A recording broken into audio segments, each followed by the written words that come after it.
Salut tout le monde, c'est Rémi, j'espère que vous allez bien et bienvenue dans une nouvelle vidéo dans laquelle je vais vous rapporter l'interview France Football de Lionel Messi dans l'édition spéciale Ballon d'Or. Donc une édition dans laquelle nous avons les 30 nominés pour le Ballon d'Or, dont Lionel Messi en fait partie. Et donc c'est une interview qui a été réalisée pendant sa semaine de convalescence après le match de Bruges, donc avant le match de Manchester City. Mais il y aura quand même des petites choses intéressantes. Messi va nous parler de sa victoire en Copa América et surtout de son arrivée au PSG. Je pense que ça va être une interview intéressante. Donc commençons. C'est le journaliste Florent Torchu qui est aux commandes de cette interview. On vous a vu pleurer 3 fois en l'espace de quelques mois, juste après la victoire en Copa América avec votre équipe nationale, puis lors de votre départ du Barça, et à nouveau à l'occasion de la présentation de la Copa América aux supporters argentins. On vous avait rarement vu aussi ému, vous qui, généralement, cachez plutôt vos émotions. Plein de choses très fortes se sont passées cet été, à commencer par la victoire en Copa América. J'ai vraiment vécu des moments extraordinaires avec la sélection, ça a été absolument sensationnel de gagner ce titre. C'est quelque chose dont je rêvais depuis longtemps. Cela faisait des années que je me battais pour ça. J'avais été très proche du but à plusieurs reprises et y parvenir enfin au Brésil contre le Brésil, ce fut vraiment incroyable. Après le match face à la Bolivie au Monumental, j'ai ressenti de merveilleuses émotions. J'avais très envie de partager ça avec les Argentins, de jouer à la maison en tant que champion d'Amérique. C'était un rêve devenu réalité, c'est pour ça que j'étais très ému. Ce furent de magnifiques retrouvailles avec le peuple argentin. Ensuite, quand je suis venu à Barcelone, tout s'est compliqué. J'étais prêt à entamer une nouvelle saison avec le Barça, et finalement, sans que ce soit prévu, je me suis retrouvé à Paris. Au Maracana, lors de ce premier titre avec l'Argentine, face au Brésil, qu'avez-vous ressenti au moment du coup de sifflet final? Pour être tout à fait sincère avec vous, je ne sais pas trop ce qui s'est passé à ce moment-là. C'est difficile de vous décrire ce que j'ai ressenti à ce moment précis. Ce fut incroyable de me dire que j'étais enfin parvenu à remporter un titre avec ce maillot. Sur le moment, je ne me suis pas rendu compte que mes coéquipiers avaient tous couru vers moi pour me rejoindre et m'enlacer. Finalement, ça a été presque plus émouvant après,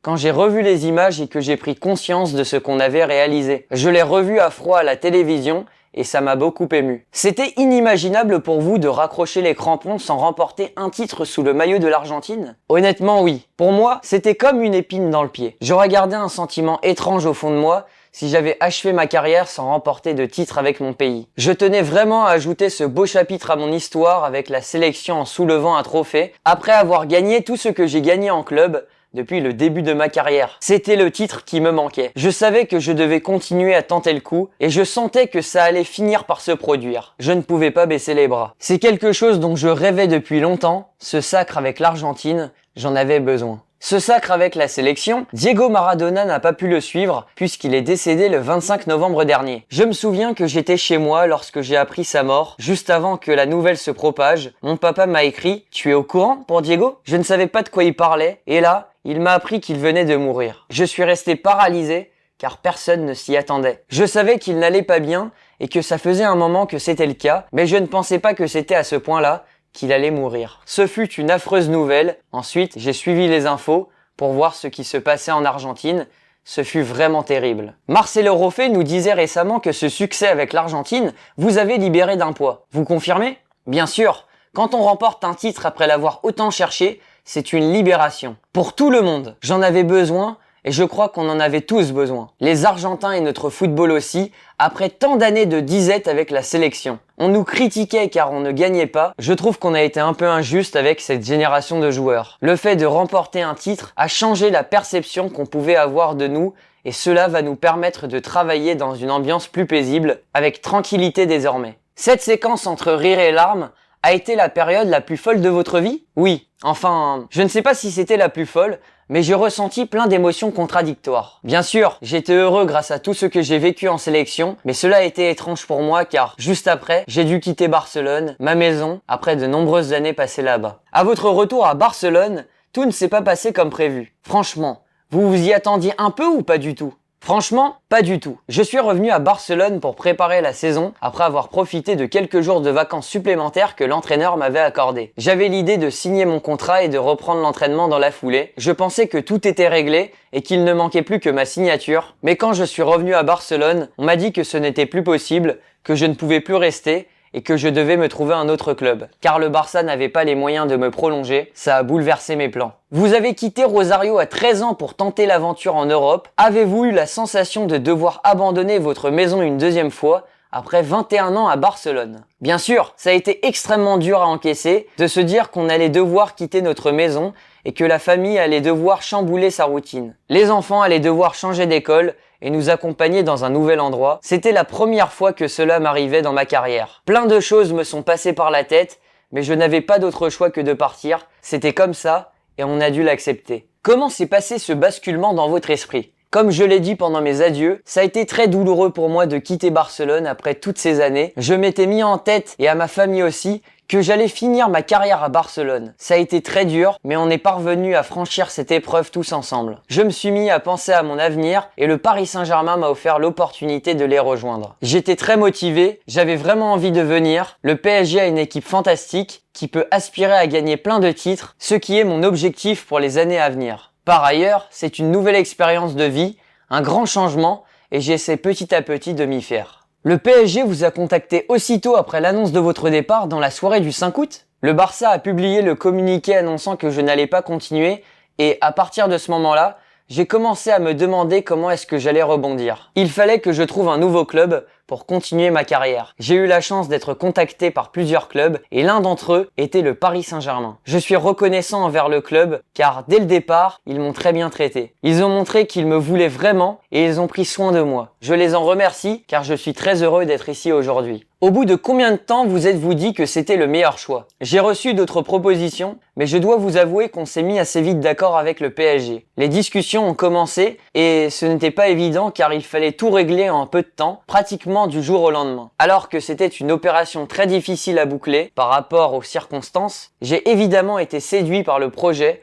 les ambitions du club, les joueurs dont il dispose, le groupe. Tous ces éléments ont facilité les choses pour trouver rapidement un accord. La présence de vos amis Neymar, André Di Maria et Leandro Paredes a-t-elle pesé dans votre décision? Oui, ça a été un élément important lorsque j'ai dû prendre ma décision, car je savais que j'allais débarquer dans un nouveau pays et devoir repartir de zéro. Le fait de savoir que j'avais des amis dans le vestiaire m'a permis de me dire que les choses allaient être plus simples pour m'adapter. Et je ne me suis pas trompé. Car ça a été très facile de m'intégrer, notamment car il y a de nombreux joueurs qui parlent espagnol, comme moi, et quelques amis comme Ney, Léa, Fideo, qui m'ont aidé à mon arrivée. Vous aviez déjà parlé ensemble de votre possible venue lors de la Copa América notamment? Souvent, oui, souvent. Ils me demandaient régulièrement quand est-ce que j'allais les rejoindre, mais toujours sur le ton de la blague, car ils savaient que mon idée était de rester à Barcelone. Ça a été donc une surprise pour eux aussi quand je leur ai dit que je venais à Paris. Ils étaient à la fois très contents et très enthousiastes.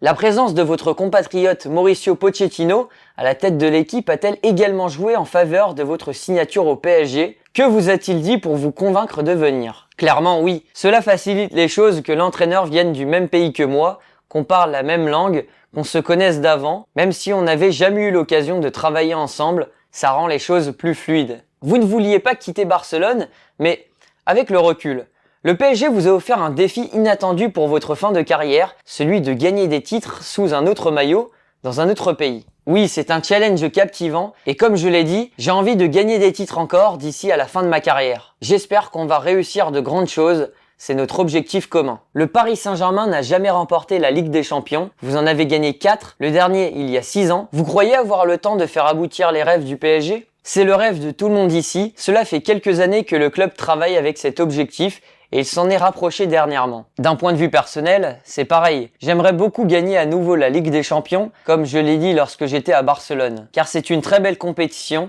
très difficile à gagner, mais je crois que ce groupe de joueurs possède les armes pour gagner ce titre. Certains voient désormais le PSG comme l'un des grands favoris de l'épreuve. Quelles sont les autres équipes qui peuvent vous empêcher de conquérir cette Ligue des Champions? C'est vrai que les projecteurs sont braqués sur le PSG, mais il y a d'autres équipes très fortes, telles que Chelsea, les deux Manchester, le Real de Madrid, qui répond toujours présent, l'Inter Milan, le Bayern, qui est également toujours dans la course. Je ne sais pas si j'en oublie, ce sont toutes de grandes équipes, on a de grandes individualités, mais on doit encore apprendre à bien se connaître pour former une équipe. Car pour gagner des titres importants, il faut jouer en équipe. C'est ce qui me permet de dire qu'on est encore un cran en retrait par rapport à tous ces clubs qui ont plus de vécu collectif que nous. Mais je suis persuadé que si l'on parvient à devenir une véritable équipe, ce sera difficile de nous battre. Est-ce que le plus grand adversaire du PSG n'est pas le PSG lui-même, qui tarde à trouver un équilibre et une cohésion collective? Complètement. L'effectif du PSG est actuellement l'un des meilleurs au monde si l'on regarde les individualités dont on dispose. Mais si notre collectif n'est pas bon, on aura du mal à atteindre nos objectifs. C'est notre grand défi et notre volonté à tous d'arriver à jouer en équipe. On parle énormément de l'attaque de feu que vous formez avec Mbappé et Neymar. Comment travaillez-vous votre entente? Réalisez-vous des exercices particuliers à l'entraînement? Non, c'est quelque chose qui va plutôt se mettre en place naturellement au fur et à mesure des matchs qu'on va jouer ensemble. On va apprendre à se connaître avec le temps. Je connais Ney depuis longtemps, on a joué de nombreux matchs ensemble et on se connaît bien. C'est un peu la même chose avec Andrel, avec qui je joue en sélection depuis des années. Quant à Kylian, cela ne fait que quelques entraînements et quelques matchs qu'on évolue ensemble. Plus on va passer du temps ensemble, dans les vestiaires et sur le terrain, mieux on va se connaître et être performant. C'est quoi la différence entre la MSN et la MNM? L'âge d'abord. On était jeunes quand on a commencé à jouer ensemble avec Ney. Aujourd'hui, le jeune, c'est Kylian. Ensuite, Luis et Kylian sont des joueurs très différents. Luis est un pur numéro 9, un attaquant de pointe, qui est particulièrement performant dans la surface et qui a l'habitude d'inscrire énormément de buts. Kylian, lui, aime davantage toucher le ballon. C'est un joueur très puissant et extrêmement rapide qui te tue si tu lui laisses le moindre espace et qui marque aussi beaucoup. Ce sont deux joueurs spectaculaires mais avec des qualités très différentes. Entre vous trois, qui n'êtes pas réputés pour être de grands amateurs de repli défensif, comment vous organisez-vous? Vous tirez au sort avant chaque match? Ça, c'est surtout le travail du coach. C'est lui qui est chargé de trouver le meilleur équilibre, de nous inculquer une idée de jeu et d'organiser notre mouvement collectif, pour qu'ensuite, on se comporte en équipe. Après, bien sûr, c'est clair pour nous trois qu'on doit être les premiers à défendre lorsqu'on n'a pas le ballon, et faire en sorte de le récupérer rapidement pour éviter que notre adversaire nous mette en danger. On va donc essayer d'avoir le ballon le plus possible. On connaît vos liens avec Neymar. Comment se passent vos premières semaines avec Mbappé? Sincèrement, avec un joueur comme lui, c'est facile de bien s'entendre. De plus, Kylian parle parfaitement espagnol, donc on a aussi de bons échanges en dehors du terrain. Ça rend les choses plus simples. Maintenant, cela fait peu de temps que je suis arrivé, il est encore un peu tôt pour tirer des conclusions, mais je suis certain que cela va bien marcher. Cet été, le Real a tenté de le recruter. Faisiez-vous partie de ceux qui ont essayé de le convaincre de rester? Honnêtement, je venais tout juste d'arriver. Je ne connaissais pas suffisamment pour aller lui parler de ça et lui donner mon avis. Un peu comme tout le monde, j'attendais de voir ce qui allait se passer, mais finalement, il est resté avec nous et pour moi, c'est une grande joie. C'est un élément de plus en notre faveur pour atteindre nos objectifs. Vous avez remporté 6 ballons d'or, lui rêve d'en remporter un.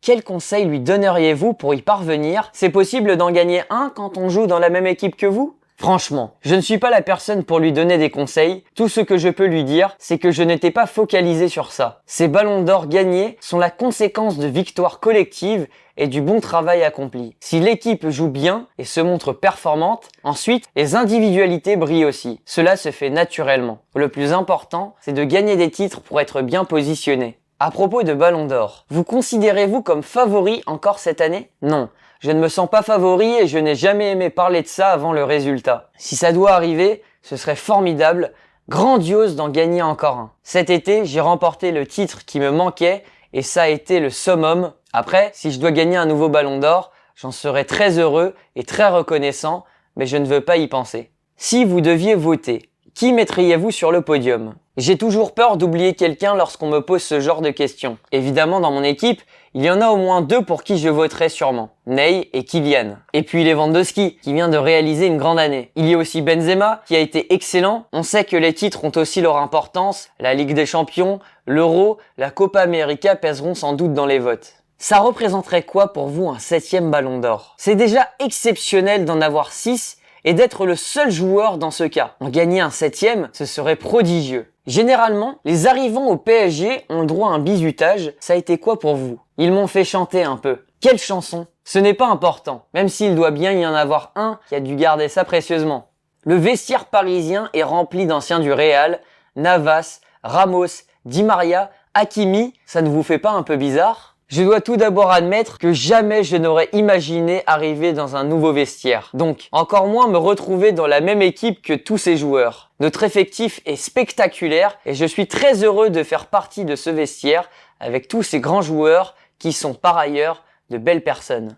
Quelles sont vos premières impressions sur la Ligue 1? Avez-vous été surpris par un aspect particulier de ce championnat? Cela ne fait vraiment pas longtemps que je suis arrivé ici, j'ai joué très peu de matchs. C'est donc difficile de tirer des conclusions. Mais à première vue, c'est un championnat qui est beaucoup plus physique que la Liga. Ici, les équipes me semblent plus puissantes et les matchs sont très disputés avec peu d'espace. La plupart des joueurs sont très costauds, mais c'est encore un peu tôt pour me prononcer pleinement sur la Ligue 1, car c'est une chose de voir les matchs et c'en est une autre d'être sur le terrain. Comment se déroule votre installation à Paris pour vous et toute votre famille? On est encore à l'hôtel et ça commence à devenir long. Les garçons ont débuté l'école et ce n'est pas évident de faire ces allers-retours depuis l'hôtel. On a hâte de s'installer dans notre nouvelle maison et de pouvoir commencer notre nouvelle routine. Mais en même temps, notre adaptation se passe bien. Les enfants et ma femme prennent leur marque petit à petit. Et vous vous sentez bien dans votre nouvelle vie? Au top! Mon adaptation s'est réalisée très rapidement. Dès mon premier jour, j'ai eu la sensation que ça faisait longtemps que j'étais dans ce vestiaire, grâce à ceux que je connaissais déjà et à la bonne ambiance qui règne au centre d'entraînement. Maintenant, j'ai très envie de jouer plus régulièrement. Avez-vous eu le temps de découvrir un peu la ville? Très peu honnêtement, car nous sommes encore à l'hôtel et cela nous est compliqué de bouger. D'autant que je suis parti en sélection et que je vais repartir bientôt. Le calendrier est très serré, il y a beaucoup de matchs à disputer. Du coup, on n'a pas encore vraiment eu le temps de découvrir Paris. Mais une fois qu'on sera installé, on pourra commencer notre découverte. Qu'est-ce qui vous manque le plus de votre vie d'avant? À Barcelone, j'avais mes habitudes, je connaissais le coin par cœur après toutes ces années. Maintenant, je dois avouer que je suis un peu perdu. Je dois désormais apprendre à connaître la ville pour me déplacer avec plus d'aisance, mais je m'adapte et je suis très enthousiaste pour la suite. Avez-vous commencé à parler un peu français entre vous, en famille? Les garçons, oui, ils vont à l'école et ils ont commencé à l'apprendre en classe. Eux, ils captent des mots et les mémorisent immédiatement. De temps en temps, ils me balancent des choses en français, mais je ne suis pas encore lancé. Ce sont donc eux qui vous apprennent des mots? Oui, et ils sont meilleurs que moi pour ça. Voilà, c'est sur ces mots que s'achève cette interview exclusive de Lionel Messi. J'espère que cette vidéo vous aura plu. Si c'est le cas, vous pouvez mettre un petit like, partager la vidéo et mettre en commentaire ce que vous en avez pensé. C'était Rémi.